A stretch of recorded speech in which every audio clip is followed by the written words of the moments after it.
Selamat pagi, saya Andian Ari Anggraini. Pada kesempatan kali ini, saya akan menjelaskan tentang bagaimana cara melakukan praktek untuk mata praktek pencoklatan enzimatis. Pencoklatan enzimatis adalah proses kimia yang terjadi dalam buah dan sayur karena adanya enzim polifenol oksidase yang menghasilkan pigmen warna coklat. Pencoklatan enzimatis dapat dilihat pada buah seperti aprikot, pir, dan pisang, sayur seperti kentang dan jamur, dan juga pada seafood seperti udang, lobster, dan kerang. Pencoklatan enzimatis dapat menurunkan mutu, terutama pada penyimpanan pasca panen buah segar, jus, dan beberapa hewan bercangkang. Pencoklatan enzimatis terjadi pada lebih dari 50% dari semua kehilangan selama produksi buah dan sayur. Pengendalian pencoklatan adalah salah satu masalah penting dalam industri makanan, karena warna merupakan sifat yang penting dalam makanan yang mempengaruhi keputusan konsumen, dan makanan yang berwarna coklat, terutama buah, dianggap sebagai makanan rusak. Pada praktek kali ini, Anda akan mempelajari hal-hal yang bisa Anda lakukan untuk mencegah pencoklatan enzimatis. Alat yang dibutuhkan adalah pisau, gelas ukur 500 ml atau bisa diganti dengan yang lain seperti panci, sendok untuk pengaduk, kertas HVS 5 lembar, dan neraca digital. Bahan setiap kelompok adalah apel 2 buah, gunakan jenis apel yang sama, misalnya apel Malang, apel Washington, apel Fuji, dan lain sebagainya. Bahan perendam, yang mana bahan perendam ini berbeda-beda setiap kelompok. Ada beberapa perlakuan sampel, yaitu A, B, C, dan seterusnya hingga H. Setiap kelompok akan mengerjakan satu jenis perlakuan. Bahan perendam terletak pada baris air sampai dengan baris jeruk nipis. Cara membuat bahan perendam adalah masukkan 200 ml air ke dalam gelas ukur 500 ml. Tambahkan cuka atau vitamin C yang telah digerus atau asam sitrat atau jeruk nipis. Kemudian aduk hingga rata. Komposisi bahan larutan perendam pada setiap perlakuan berbeda-beda. Cara membaca tabel ini adalah sebagai berikut. Perlakuan A. Bahan perendam terdiri dari 200 ml air dan cuka 0,8 ml. Campur dan aduk hingga rata. Bahan perendam untuk perlakuan C terdiri dari 200 ml air dan vitamin C IP 10 butir. Gerus vitamin C hingga agak halus, campur dan aduk hingga rata. Bahan perendam untuk perlakuan D terdiri dari 200 ml air dan asam sitrat 0,2 gram. Campur dan aduk hingga rata. Dengan cara yang sama, Anda dapat mengetahui komposisi larutan perendam untuk perlakuan B, E, F, G, dan H. Cara persiapan apel. Pertama-tama, kupas kulit apel. Potong menjadi 8 bagian berbentuk bulan sabit seperti gambar di bawah ini. Lalu, pilih 7 potong yang terbaik. Artinya, pilih yang tidak terlalu banyak terdapat bintik coklat. Ada 2 jenis eksperimen yang harus dilakukan oleh setiap kelompok, yaitu kontrol dan perlakuan sampel. Pertama, akan kita bahas cara eksperimen untuk kontrol. Siapkan kertas HVS berwarna putih, kemudian tuliskan menit ke 0, 5, 10, 20, 30, 40, dan 50 seperti gambar di bawah ini. Jangan lupa tuliskan juga kata kontrol. Kupas kulit apel, potong apel menjadi 8 bagian dengan bentuk bulan sabit. Pilih 7 potong apel yang terbaik, lalu letakkan 7 potong apel ini di atas kertas HVS di bawah tulisan angka-angka tadi. Waktu saat 7 potong apel diletakkan pada kertas HVS disebut 0 menit.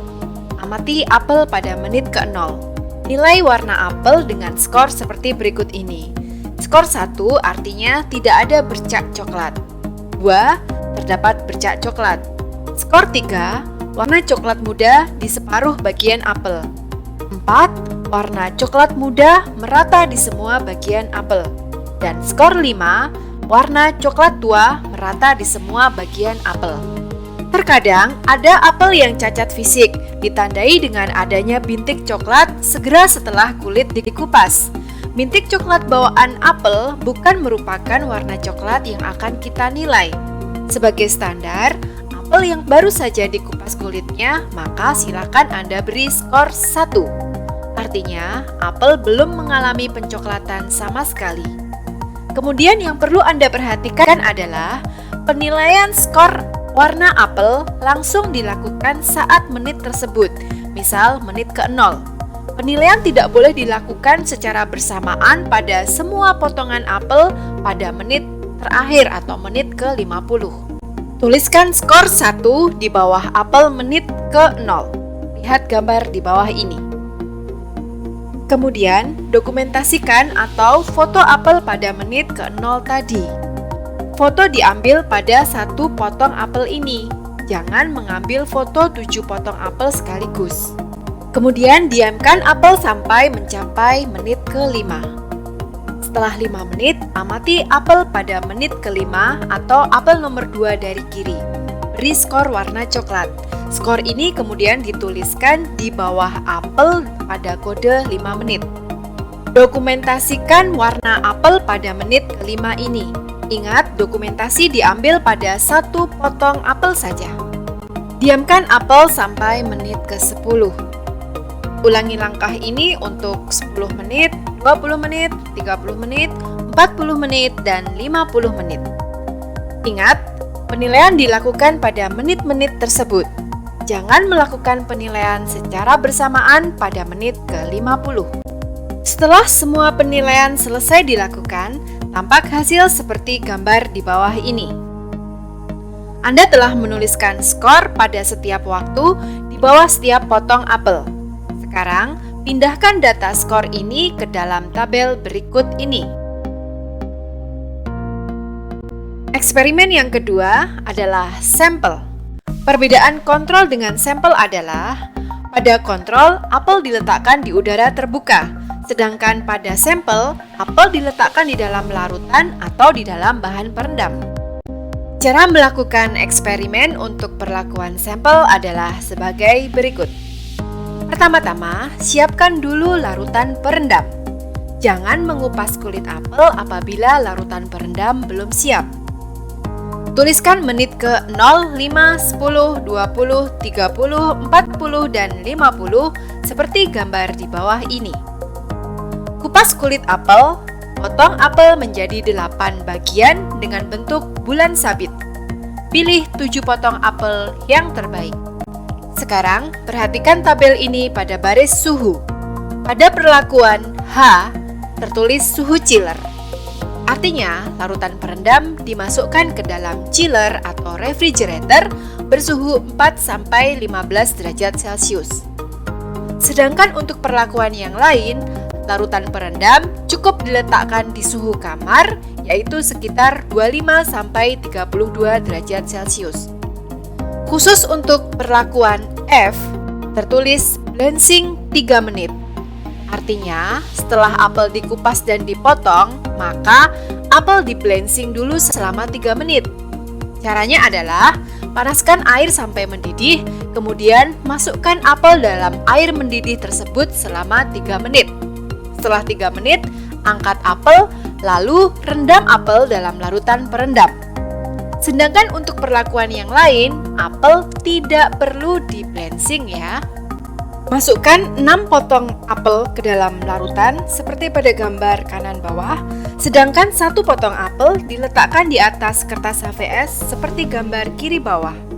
Waktu saat 6 potong apel dimasukkan ke dalam larutan dan 1 potong apel diletakkan di atas kertas HVS ini disebut waktu 0 menit. Amati warna apel pada menit ke-0. Beri nilai warna apel dengan skor 1-5. Keterangan skor 1, 2, 3, 4, dan 5 sama seperti yang sudah dijelaskan pada bagian skor apel kontrol. Dokumentasikan apel pada menit ke-0, yaitu apel yang diletakkan pada kertas HVS menit ke-0.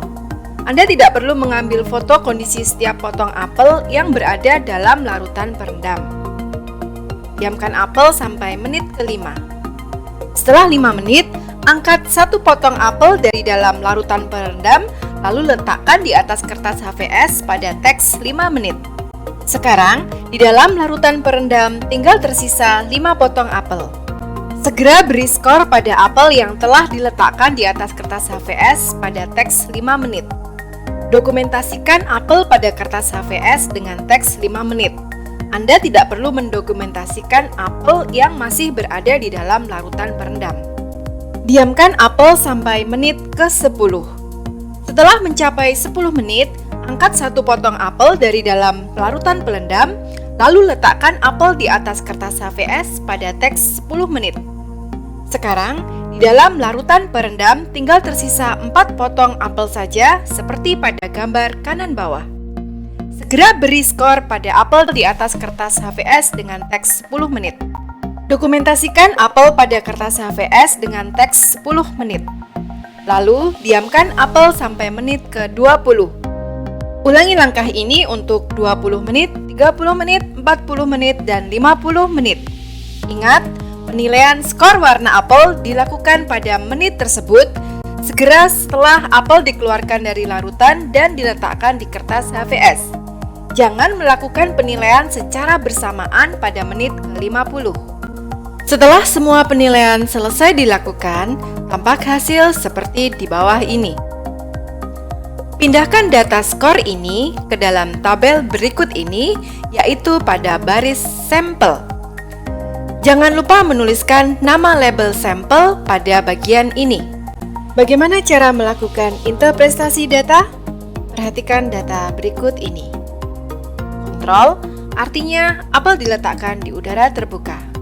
Sampel artinya apel direndam dalam larutan perendam. Bahan perendam yang digunakan pada sampel ini adalah air dan perendaman dilakukan pada suhu kamar.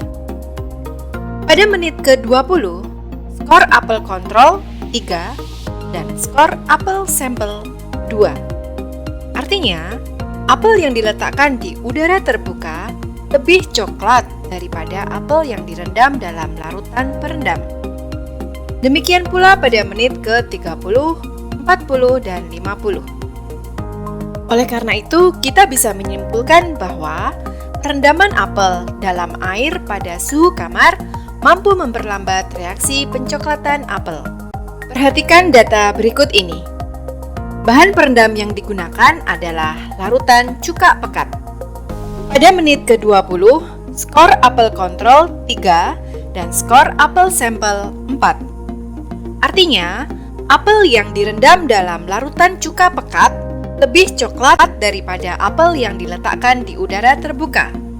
Demikian pula pada menit ke-30, 40, dan 50. Oleh karena itu, kita bisa menyimpulkan bahwa perendaman apel dalam larutan cuka pekat tidak mampu memperlambat reaksi pencoklatan apel. Mengingat kondisi darurat COVID-19, ada sedikit modifikasi yang perlu dilakukan pada kegiatan praktek pencoklatan. Misal suatu kelompok terdiri dari mahasiswa yang bernama Ani, Budi, dan Cita. Untuk praktek pencoklatan apel pada kondisi darurat ini, setiap kelompok hanya perlu diwakili oleh satu mahasiswa saja. Satu orang mahasiswa ini sekaligus mengerjakan kontrol dan sampel.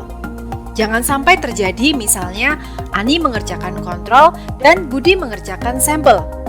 Karena apabila kontrol dan sampel dikerjakan oleh dua orang yang berbeda, maka penilaian menjadi tidak valid lagi.